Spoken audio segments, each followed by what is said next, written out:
Talk about fucking warning bells. It's pissing wet and with 8 gales. And there's this lassie out. She's walking down Queensferry Road, which is fucking deserted. She's heading towards the Forth Road Bridge. At this fucking time, and in this fucking weather. Affair's a fair bit, eh? And besides, the jumpers are usually gadgies. Very seldom did you get Fanny try to top itself that way. Aye, they sent us on a fucking course so you could spot the Harry Carey crew. They tell you all the things you needed to say to stop them, like counselling and that. Not that I fucking well bother, eh? Cunt wants to fucking jump, let them fucking well jump, eh? Fuck all that nanny state George Bernard Shaw's.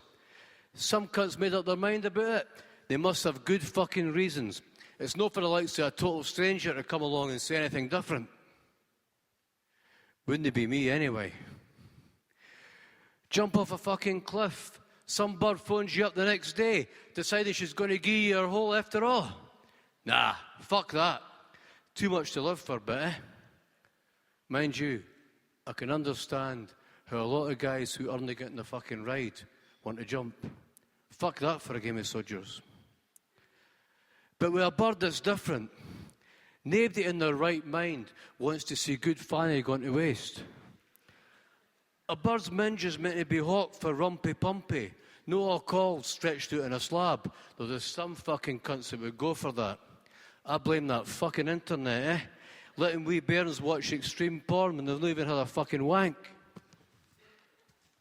That shite would fuck any cunt's head up. Too right. I mean, I've made the odd scud flick. Aye, but it's I being consenting adults, no dodgy stuff. So I stops, and the lassie gets in the cab. Her black hair's plastered to her head in the rain, her long coat's heavy with it, and her eyes are all fogged over. All right, doll, wee bit blustery to be out the night, eh? Never heard the ball bag. But this bird, she's just sitting there, staring off into space with her dark eyes, probably brown, set into a roundish face. The lights are on, but there's no cunt home. The bridge, she says in this accent, it's either posh Scottish or English. So, what's happening out in the bridge like?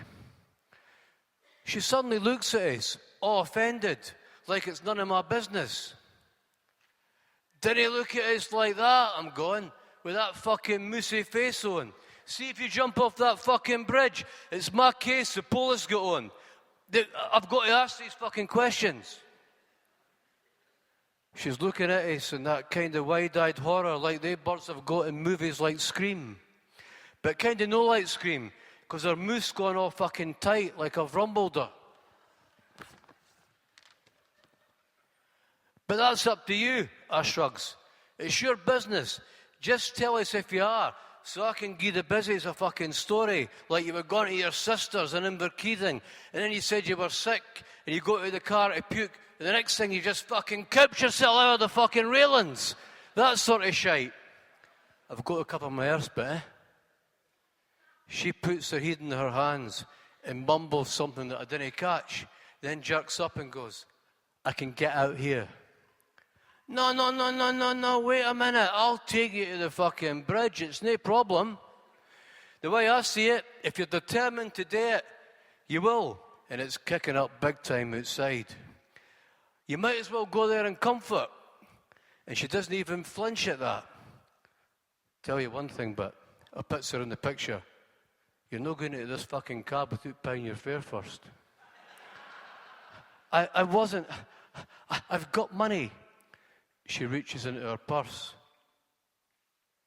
How much? That's £70 and some change. I'm not being wide. Her glances in the mirror. But you might as well just hand it all over, eh? If you're sure, like, it'd be a fucking wasted dosh you jumping off the bridge like that with all that stuff in your fucking purse.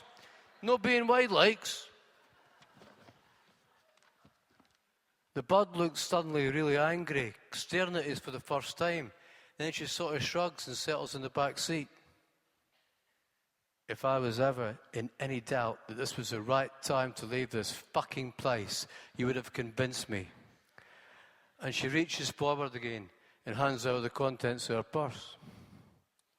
I stops at the red light, turns and reaches through the Judas hole and takes the puppy, crams it in my pocket. The road's empty, thank fuck. I'm not being funny like, no trying to stop you, gen up, but I've got to ask, what's a good-looking lassie like you want to do this for? You wouldn't understand.